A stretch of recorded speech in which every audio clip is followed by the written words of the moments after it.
নমস্কার বন্ধুরা, তনয়া কিচেনে আপনাদেরকে অনেক স্বাগত জানাই। আজ আমি আপনাদের কাছে আরেকটা রেসিপি নিয়ে এসেছি। আজকের রেসিপি হলো ভাপা ইলিশ। ভাপা ইলিশ আমি বাড়িতে কিভাবে বানিয়ে থাকি তা আজকে আমি আপনাদেরকে শেয়ার করে দেখাবো। এটা আপনারা বাড়িতে বসে খুব অল্প সময়ে বানিয়ে নিতে পারবেন। চলুন বন্ধুরা, শুরু করি আজকের রেসিপি। এই রেসিপি বানাতে আমার প্রথমে লাগছে ইলিশ মাছ। এখানে আমি 5 পিসের মতো ছোট সাইজে ইলিশ মাছ নিয়েছি। আপনারা চাইলে বড় সাইজে ইলিশ মাছ নিতে পারেন। এরপর মাছের পিসগুলোকে নুন আর হলুদ মাখিয়ে নেব। এখানে আমি নুন অল্প পরিমাণে দিলাম, হলুদ গুঁড়ো অল্প পরিমাণে, আর হাফ চামচ লেবুর রস দিলাম। এরপর আমি ভালোভাবে ম্যারিনেট করে নেব। আমার ম্যারিনেট করা হয়ে গেছে। এরপর আমি ঢাকা দিয়ে রেখে দেবো প্রায় 10 মিনিটের মতো। লাগছে দই। দই এখানে 200 গ্রামের মতো আছে। দইয়ের জল আমি আগের থেকে ঝরিয়ে রেখেছি। এরপর আমি এখানে একটা মিক্সি জার নিয়েছি। সেই জারে আমি 2 চামচ কালো সর্ষে দিলাম,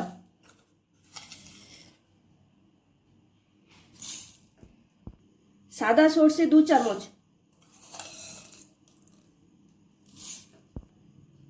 পোস্ত 2 চামচ দিলাম। আর লাগছে নুন। নুন আমি হাফ চামচের কম নিয়েছি, আপনারা নুন স্বাদ অনুযায়ী দেবেন। হলুদ গুঁড়ো হাফ চামচের কম দিলাম। কাঁচা লঙ্কা 4-5টা দিলাম, আপনারা ঝাল নিজের পরিমাণ মতো দেবেন। এরপর 2 চামচের মতো সরষের তেল দিলাম।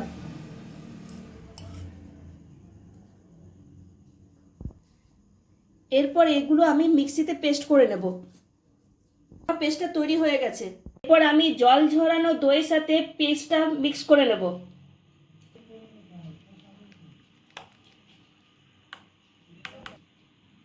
আমার মিক্স হয়ে গেছে। এরপর আমি একের পর এক মাছের পিসগুলো দইয়ে দিয়ে দেব।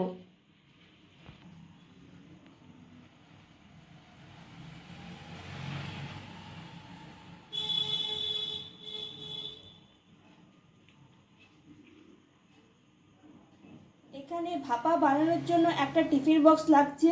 সেই টিফিন বক্সে দইয়ের সঙ্গে মিক্স করা মাছের পিসগুলো দেব।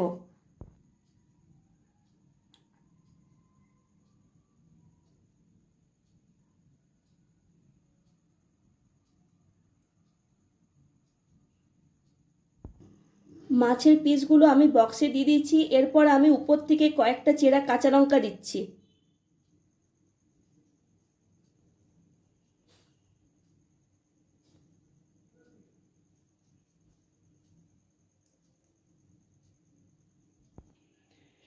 এরপর আমি উপর থেকে কিছু টমেটো কুচি ছড়িয়ে দিলাম,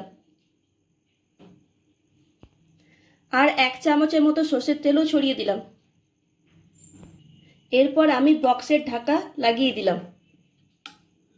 আমি এখানে একটা প্রেসার কুকার নিলাম। সেই প্রেসার কুকারে আমি একটু জল দিয়ে দিলাম।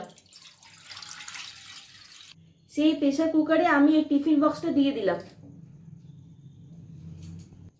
এরপর আমি প্রেসার কুকারের ঢাকাটা দিয়ে দিলাম, আর প্রেসার কুকারের সিটিটা আমি খুলে দিয়েছি। আঁচটা আমি লো ফ্লেমে রেখে দিলাম প্রায় 10 থেকে 15 মিনিটের মতো। 10-15 মিনিট হয়ে গেছে। আমি প্রেসার কুকারের ঢাকা খুলে দিলাম। এরপর টিফিন বক্সটা কিছুক্ষণের জন্য আমি ঠান্ডা হতে দিলাম। এই দেখুন বন্ধুরা, আমার ইলিশ ভাপা কমপ্লিট।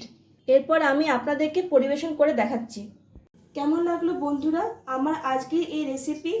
আমার রেসিপি যদি আপনাদের ভালো লেগে থাকে তাহলে আমার ভিডিওটিকে লাইক, শেয়ার আর কমেন্টস করবেন, আর অতি অবশ্যই আমার চ্যানেলটিকে সাবস্ক্রাইব করবেন। আজ এই পর্যন্ত। আবার নেক্সট ভিডিওতে আপনাদের সঙ্গে আমার আবার দেখা হবে। ততক্ষণ পর্যন্ত সুস্থ থাকুন আর ভালো থাকুন।